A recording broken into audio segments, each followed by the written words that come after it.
Hello everyone, welcome back to my channel. I've got my beautiful mommy here today, and she has some of the coolest things to talk about ever. It's her approach to life and death. What's more important than that? I think you guys are really gonna like what she has to say. My woke ass mama. I obviously think you have the best attitude, and I always have, and especially faced with this really shitty scenario, I don't know what you want to call it. You have approached it with just, I don't even know how to describe it. Just the same happiness and enthusiasm that you've approached everything. You mean you make like jokes about everything. Cancer in the rectum, cancer in the liver, cancer in the lymph nodes too. Oh, my little cancer, I am onto you. Well, that's what I'm talking about. I mean, there are days when obviously, and not just days, but hours and different times when I get very sad. And then I think about how happy you are. Yeah, I am not sad about this. I have to say, I think that the diagnosis is a chance to get everything in order and appreciate everything and see all your friends and your loved ones. And also, I am going to be 64 in about 2 weeks. 60 is like normal generation lifespan, so it's not like it's that bad. One thing for sure we all have in common, and for sure we know about our lives, that we're going to die. And I've had such a good life. 3 perfect children, 2 perfect grandsons, and a big house in Cupertino. I'm doing okay. So I haven't been sad. I haven't been freaked out or crying about this at all. The only thing that makes me sad is that my children are sad. That's the only thing that's hard for me, and the people that love me. I know they'll miss me, and that makes me sad. I don't want them to miss me. But I think that I wish that in our culture we just talked about death more, that we just made it an easier subject or something. And also how people get so freaked out about cancer. Like, I feel like if I said I had heart disease, they're not as freaked out. People are like, cancer, the C word. And even my dad, he's just can't bear the idea of cancer. Cancer is this blanket term for these diseases that people don't know about. They just say cancer, and I guess about 38% of our people in our country right now have or have had a cancer diagnosis. That's so huge. It's crazy. It is crazy. And it's going to keep Yeah, they say it's going to be going 40% in 2020. That's a lot. That is crazy. So I'm not the only one, and I feel like we got to talk about this much more freely. And I wish in our culture we just weren't so freaked out about death. We're changing our address. We're moving on. I'm somebody that believes our energy, maybe that's in an individual form, goes into a universal form. You know, I'm not sure, but I really have a firm belief in the first law of thermodynamics. And that is, energy does not dissipate. It just moves and transforms. I'm full of energy. My energy is going to go somewhere. It's going to be present with the people that I love. I'm just 99% sure. So it's not a hard thing for me. All the relationships that we have, every single one of them is going to end at different times. That's what's part of life. That's our life on this planet. So, yeah. So, yay for my life on this planet so far. How do you feel like you got so enlightened? Because that's such a good place to be. Do you have any books or like things that you think contributed to this that, first of all, I can read, and that maybe somebody else who wants to have a better attitude about death can also read? The only thing I can think of is Many Lives, Many Masters, which gave me comfort when I was way younger and I knew people that died. But you're woke, as Shireen says. It's funny people say that. A lot of people say, God, you're my hero and I really admire you. But it's kind of like, what else am I going to do? Really just sit and cry for my remaining time and feel sorry for myself? It seems ridiculous. I mean, I got to live. Like my oncologist said, you got some living to do? I suggest you do it. And I have to say, and I'm so at peace because it's not like, oh my God, I needed to do this, I needed to do that. This is what I love. My kids are coming to visit. They're hanging around the house and playing with my grandsons. So this is the living that I love.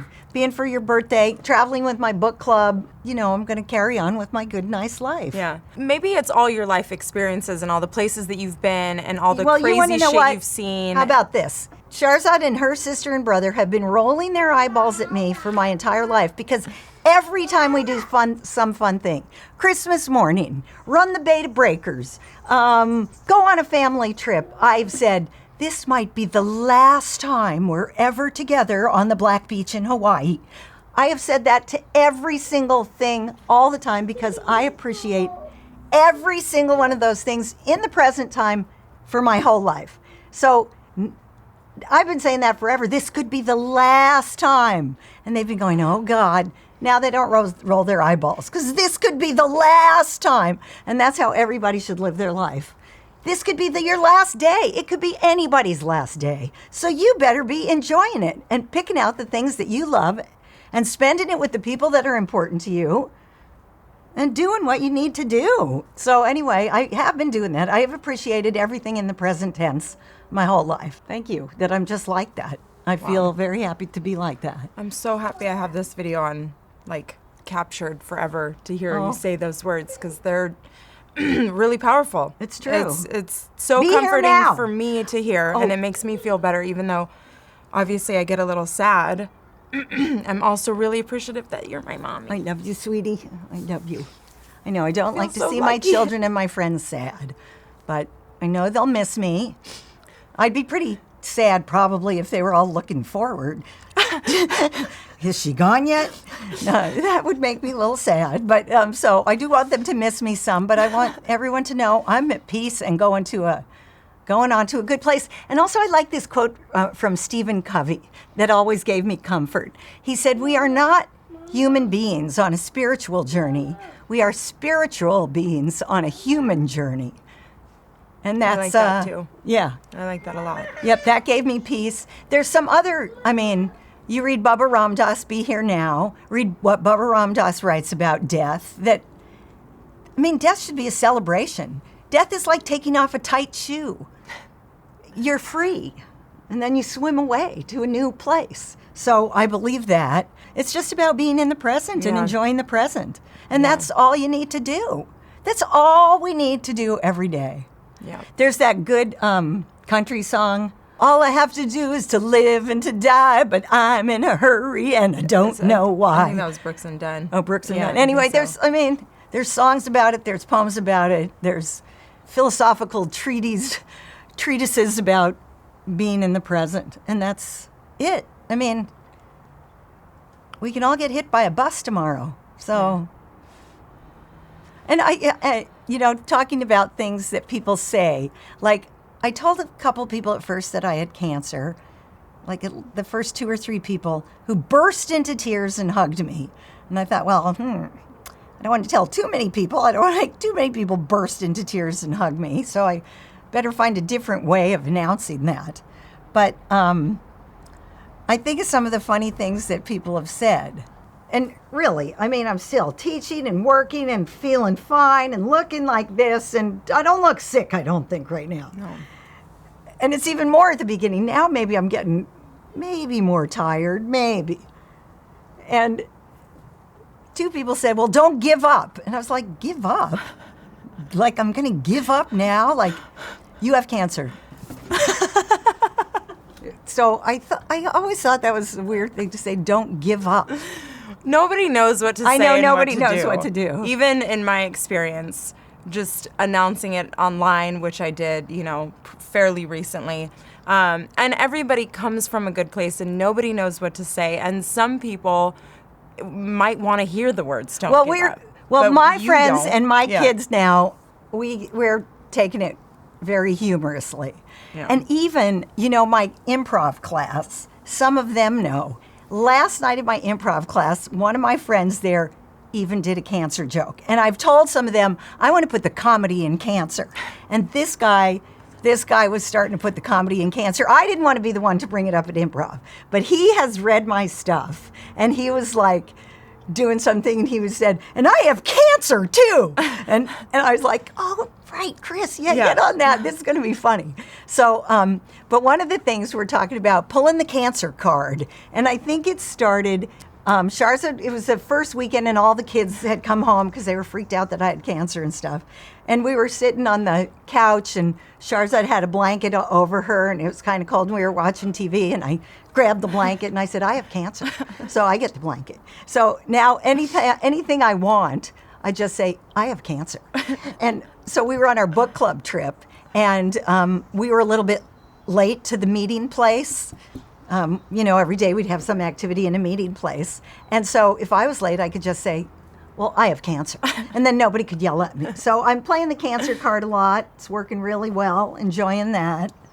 And it's become much more humorous. Yeah. Yeah, I just think it's amazing that you can take something like this and make it positive and not only make yourself feel better, but everybody around you feel like so at ease and happy. I mean, of course, it's a roller coaster ride of emotions, but being with you and hearing you laugh and seeing you looking great, and for me, and I feel like my siblings and Michael and my kids, having this all documented is comforting to me to know that I can come and hear your words about your approach to life and death and how you've always lived in the moment and you've always done every single thing you've wanted in your freaking life. And you even just checked off the last thing on your bucket list, which was Peru. I know. And I just think that that's just a really kick-ass reminder for even anybody who, even if you're not dealing with cancer, whatever you are dealing with, because as I've talked about before, everybody's going through some kind of heavy-duty shit. Even if it's something, like just losing a job or being unemployed, it can seem daunting and like the end of the world. And hearing your words of wisdom about your approach to life and death is very refreshing and comforting. Thank you. I want to say that it's not that I've gotten to do everything I've always wanted to. There's still hard times. You got to raise your kids. You got to go to work and stuff. But if you can find some joy in every day, it's going to be a way better life. Yeah. There's this cool book, The Fred Factor or something, about this guy wrote it about a postman. And the postman was so happy every day and always going above and beyond. And he was just a postman. And this writer learned from his postman how to bring joy to your work. You want to do the best that you can do. You want to find the good in that. If you are going to work every day and just, oh my God, this is awful, it ain't going to work. And obviously there's things people don't want to do and bad things to go through too, but you got to find the good in it. If you are not finding the good in every day, something's wrong and you better change your life. You better find something good. Thanks, Mom, for sharing your, once again, awesome words and for being the coolest person I've ever met. So appreciate that. Just going to go ahead and check that lucky box. Yeah. I got to tell you, checking the lucky box, too. Yeah. Thank you again for all of you guys who continue to send emails and DMs and comments about me and my family and my mom and her health. And any question, I'd be happy to answer because maybe we make another tape like this. Yeah, for sure. It's not a tape. Yeah. I'm old school. It's a video. Yeah. It's a vlog. Well, thanks for watching, guys, and we'll see ya, we'll see you when we see ya. Yeah.